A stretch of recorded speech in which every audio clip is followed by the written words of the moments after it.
Hi guys, and welcome to our first episode of our School of Hard Knocks Team Builder episode. So like I said last Wednesday on the channel, we are going to do a bit of a switch up on the channel here for structure reasons. We're going to start making things a bit more consistent for you guys and hopefully a bit more beneficial as well for going forward. So, as I said, the new structure will be on Sunday evenings. We're going to do a team builder. So that kicks us off for the first brand new week. And that week we are going to play Monday, Wednesday, Friday, the team that we built on Sunday evening. Hopefully by doing this it gives you a little bit more insight to my thought processes for why I put the team together and things like that.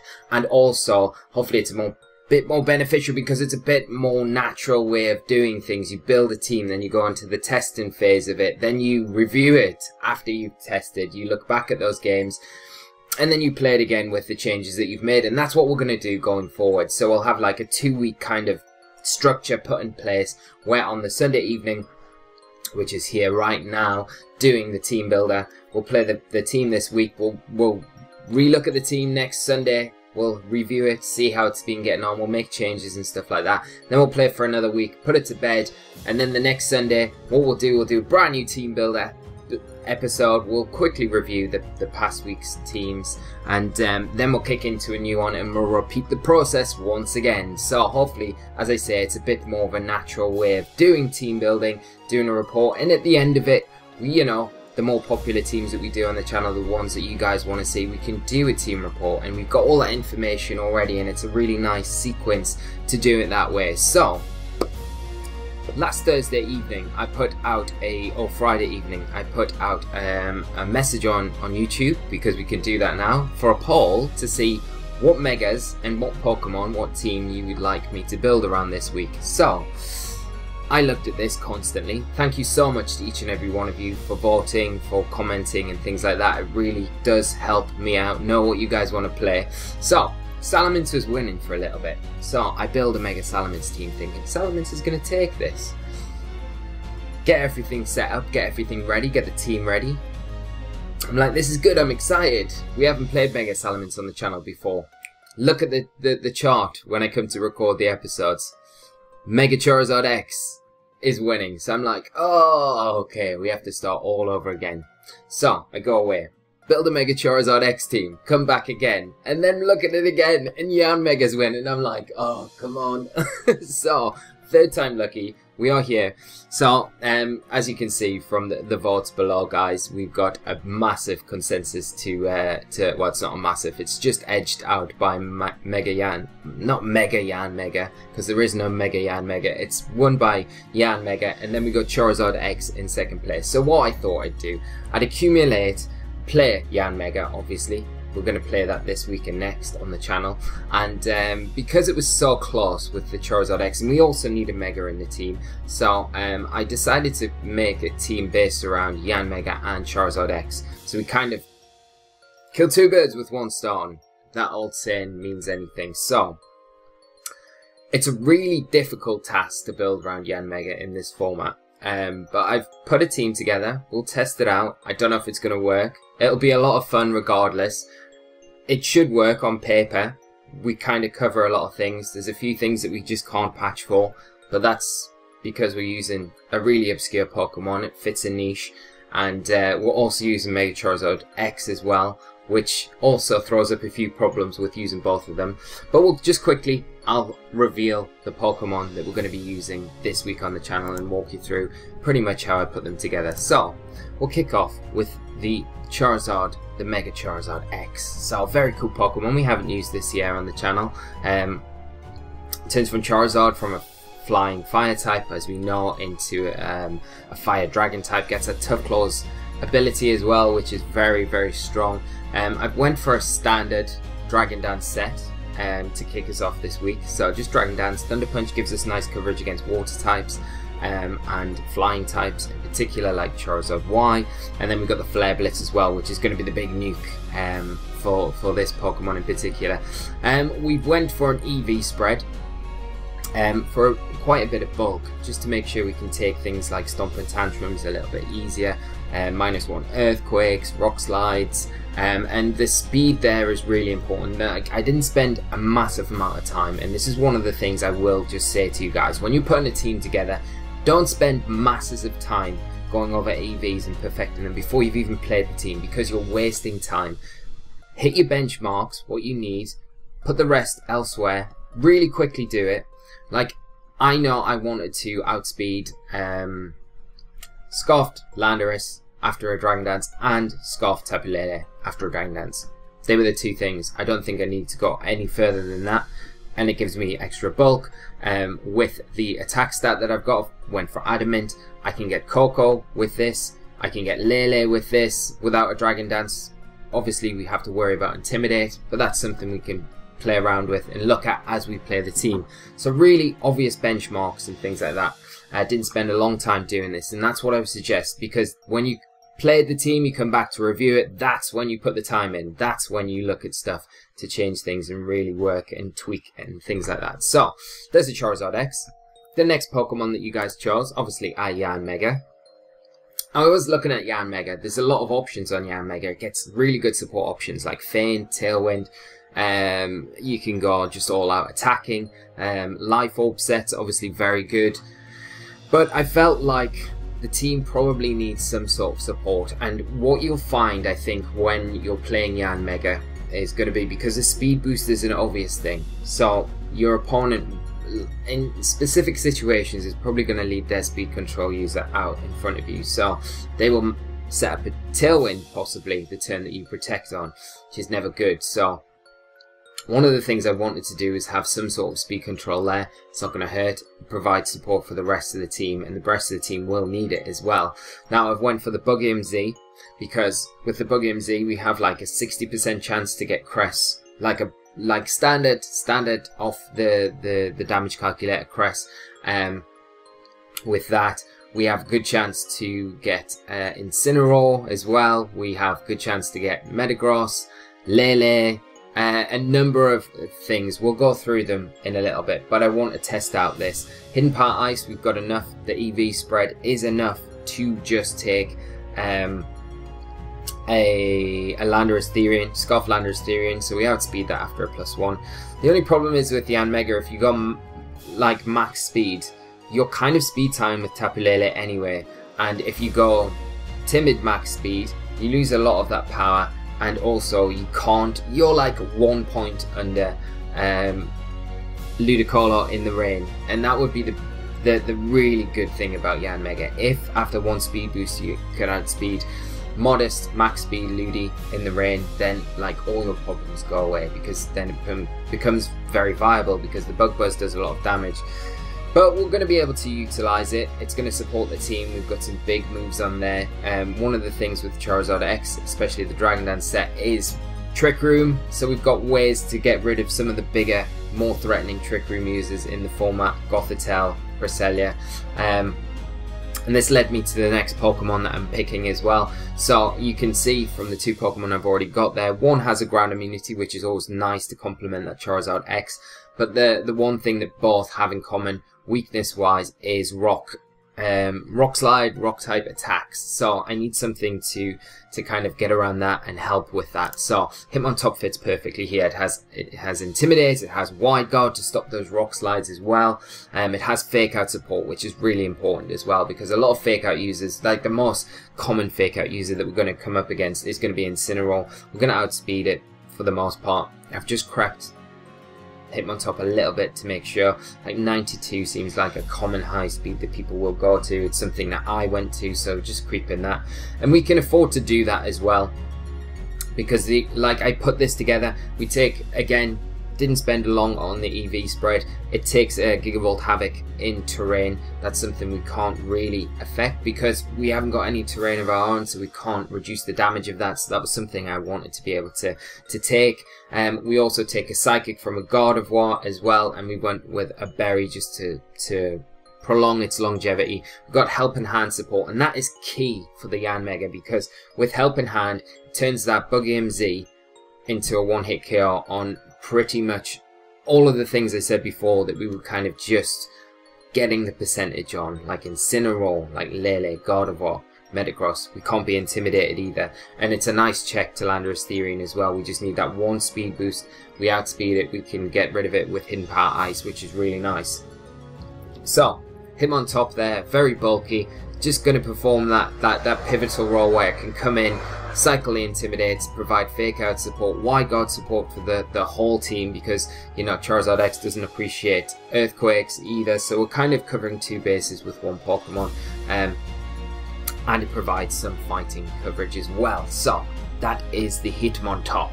Then moving on, I felt like in this team, now one of the comments was, you're going to make a Char-X team. The problem is, it would be cool to see, but you're going to end up very close to Wolf's team, and that's very true. Like, if you follow the principles of what would work well with Charizard X, Wolfie did it to a T. So one of the things I wanted to do was try and make something a little bit different.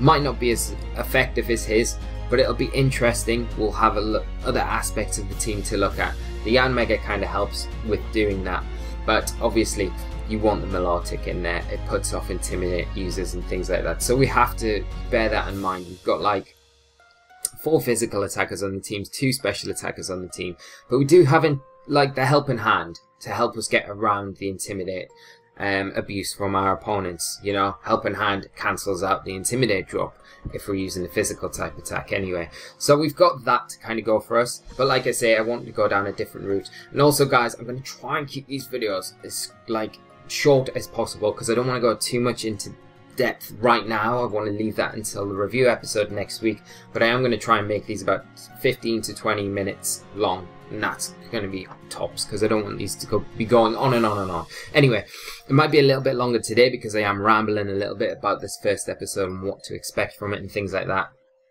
So we've got the Hitmontop. It gives us a rock resist as well, which is also very nice, but helps us kind of fend off against that. And obviously any rock types we can hit with fighting type attacks as well. So we resist it and we hit them for super effective damage as well.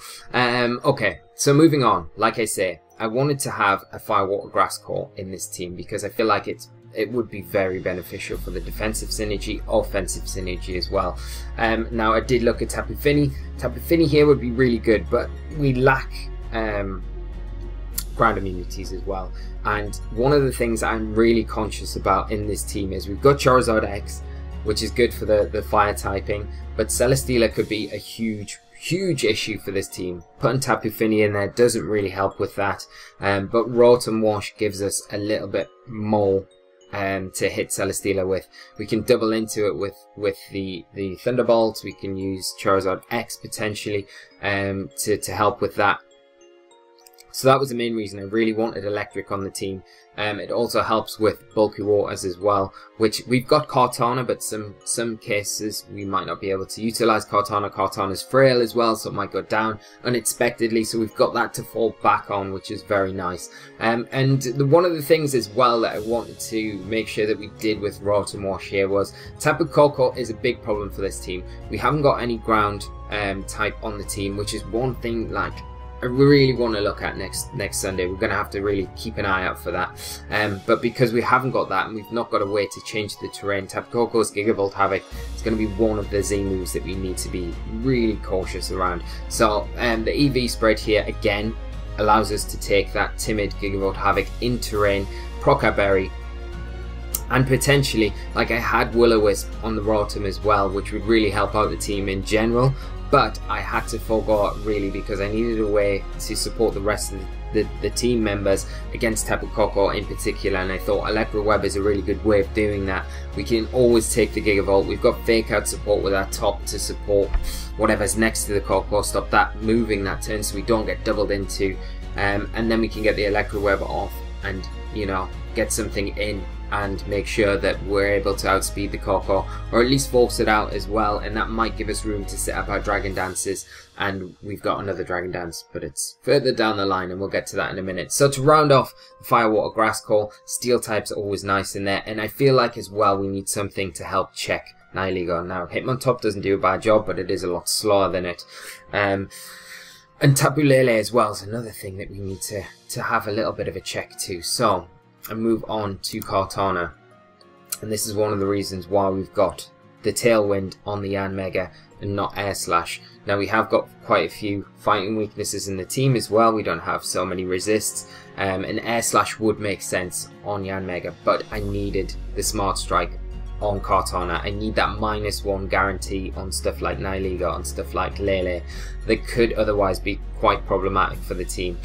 So for that reason, really straight down the line, Kartana sashed. We haven't got the Tailwind on it. We've got the Smart Strike, the Sacred Sword, the Leaf Blade. It's going to perform a certain role in the team and provide support against certain threats that we don't otherwise have answers for, and that is the reason. Provides that Steel typing as well, which we kind of missed otherwise, and it provides the Grass typing, which again helps us out against those bulky waters that might be a little bit problematic for our Charex.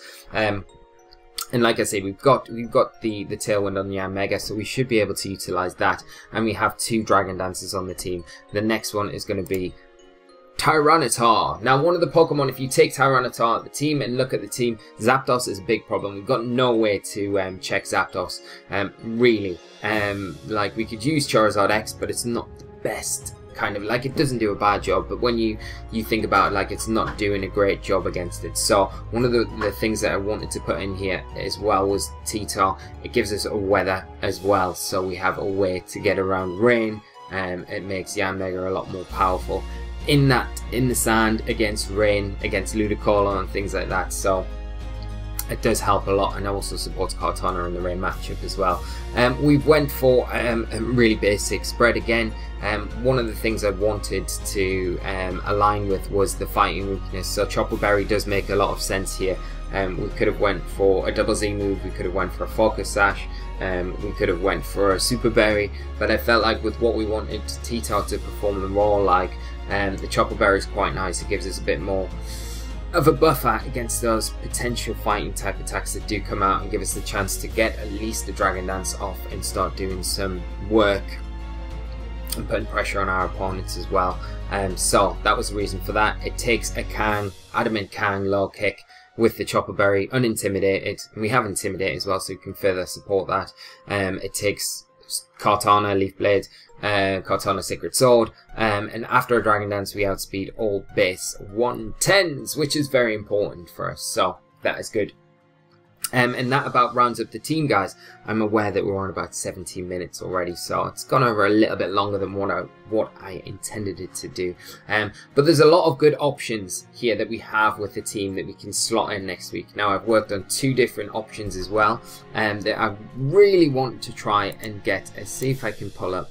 Here they are. So 2 different options that I really wanted to try out with Charex that I thought would be good, but because we've got the Yanmega and it really conflicts us, eats up a space, so we can't really get these going yet. But we might get to the end of the week, get to Sunday and decide, let's give these a try next week, because they might work really well.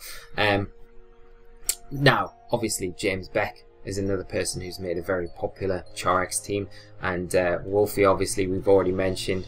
Both of them had Melodic, and James had the Empoleon in there. So again, I wanted to do something a little bit different, so looking at different abusers to get around and work the Intimidate abuse that can be so punishing for Charex in our favour. Now, one was Primeape, not really seen that used too much this season. With Adrenaline Orb, very nice set. We can deal with all the Tapus with Gunk Shot. We can deal with Landorus Therian, another big threat to Charex, with Ice Punch, and then we got Close Combat as well, which helps us deal with stuff like Incineroar and other fighting weak Pokemon that we'll always generally see in and around the matches that we'll play. So that's a really nice option there. The Primeape does get Defiant, so that's something we could try out. And then the other one was Female Meowstic, which you never see. And it has Fake Out support, it has the competitive ability, and it has, I give it Helping Hand, Hidden Power Ice. So after the Adrenaline Orb activates, we'll always outspeed Landorus Therian form, and we can nuke it with a Hidden Power Ice, which will always get the KO. And the other thing was, it gives us a really nice check to Nihilego as well. And we could even look at revamping the EV spread, so we always outspeed Nihilego and get the Psychic KO on it. But this one in particular, it does give us a nice check to Nihilego. But the one problem with Meowstic is it kind of hinders our matchup against Incineroar a little bit. So that's kind of one of the main reasons why I didn't really go with it. But here is the team. We're going to be kicking off with it in tomorrow's episode, guys, so I'm really looking forward to it. Really would love to hear your thoughts and opinions on the team in general, on your thoughts on this new structure, what you think of it, and I will await your comments in the comment section below, guys. If you've got any questions about improving anything or just the team in general, let me know and I will get back to you as soon as possible. But thank you as always for tuning in and watching, guys. Your time watching these videos is very much appreciated, and I do hope you are enjoying the content on the channel as always. So let's wrap things up. Just over 20 minutes, so it's not too bad. And have a great evening, guys, and I will look forward to seeing you all for an episode of the School of Hard Knocks tomorrow, Monday evening, 7:30 PM. So until then, guys, take care of yourselves and bye-bye!